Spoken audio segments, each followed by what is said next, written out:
But turning now to health insurance in New York. It's about this time every year that the state decides how much health insurance companies can increase their rates. This happens every year, like last year when the state approved an average increase of about 10%, which was about half of what they asked for. And this year, insurance companies are asking for a similar increase, but they say that's not their fault and point instead to the rising cost of healthcare in New York and across the country. At the same time, progressives in Albany are making a fresh push for a healthcare overhaul with a new version of the New York Health Act. That's a bill that would enact single-payer healthcare, meaning the state would take the place of insurance companies who are against the bill. And something we've never done is talk to the actual insurance companies about these issues and others before the legislature. So this week, we spoke with Eric Linzer from the New York Health Plan Association, which represents insurance companies in New York. Eric, thank you so much for being here. I appreciate it. Oh, thanks for having me, Dan. Of course. We don't really talk about health insurance that much on this show, so I'm thrilled to have you. I want to talk about a few bills that you were watching during the session this year that deal with your industry.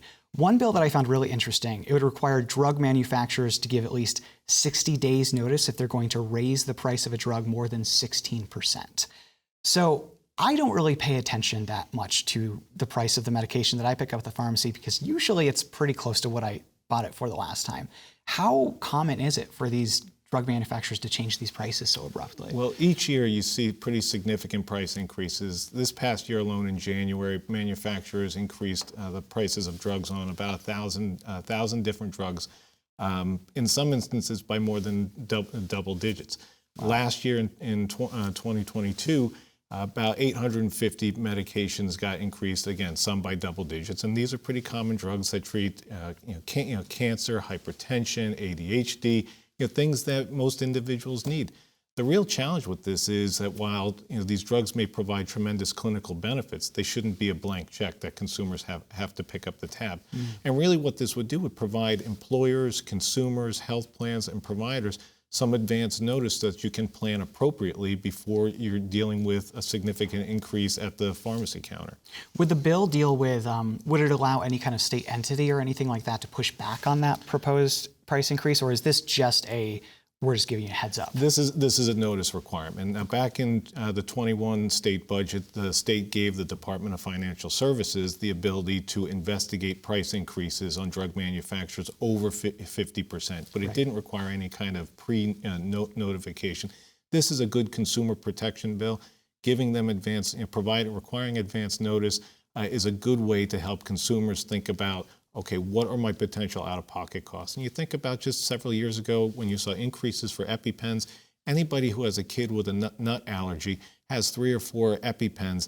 If the price goes up, you want to at least have some advance notice to maybe go out and update your prescription beforehand, so you provide a little bit of cost certainty for yourself. Oh yeah, especially when we're talking about things like allergies and things like that. Those are life or death things. Absolutely. It's not like my allergy medication that I maybe don't need sometimes. Right. And unfortunately, we've seen significant increases from pharmaceutical manufacturers. There needs to be some accountability for big pharma.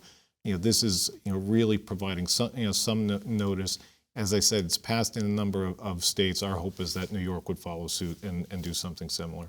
So that kind of leads me into my next question for you about the cost of healthcare. You're going through something right now, not you individually, but your members are going through. You request every year from the Department of Financial Services rate hikes so that you can charge consumers more. You say that that's because the cost of healthcare is going up. Talk to me about what that looks like from your perspective. Where do we see those changes? Why have a rate increase? Sure. So health insurance is expensive because health care is expensive. Yeah. And the underlying factors driving health insurance premiums are the cost that doctors, hospitals, and pharmaceutical manufacturers are charging for services, which we've seen significant increases over the last several years. In addition to that, New York's particularly high health insurance costs because of some of the factors that have been decided around mandated benefits, as well as taxes that are imposed on health insurance. About $6 billion a year gets imposed on the cost of health insurance through various taxes, fees, and assessments. That adds about $1,000 in the cost of coverage to a family policy.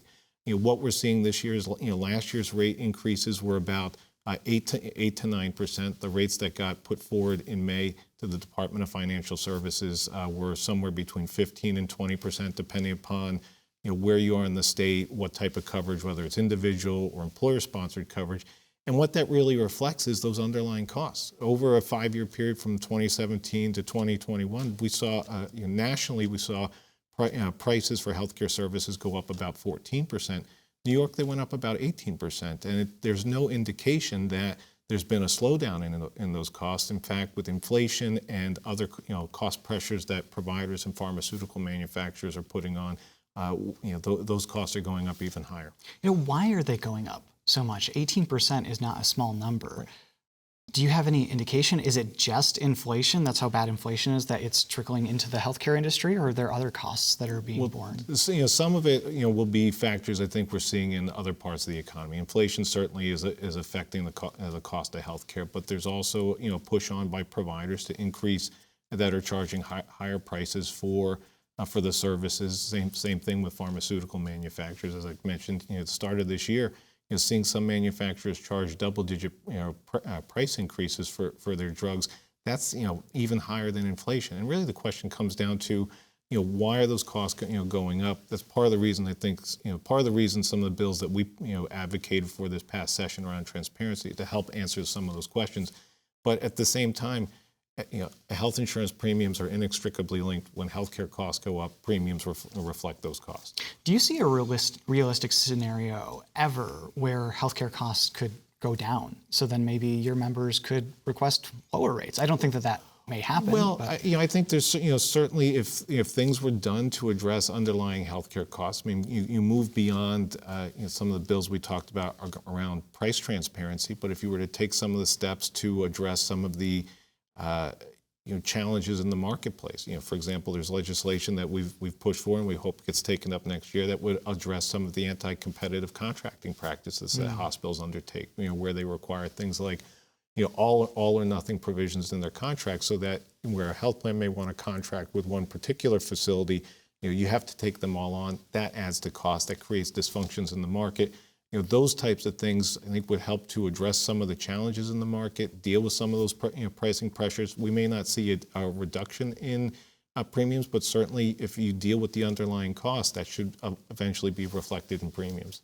Some progressive lawmakers in Albany have been pushing for a number of years a bill called the New York Health Act, which they see as the solution to all these problems we've been talking about. This is a bill that would create single-payer healthcare in New York, so all of your members would disappear. You wouldn't exist anymore, and the state would be managing the healthcare system for everybody. Excuse me. So they have recently come out with a revised version of the New York Health Act, which they say addresses some concerns from retired public employees, saying basically, you will get your benefits as you were promised under this bill. Don't worry about it.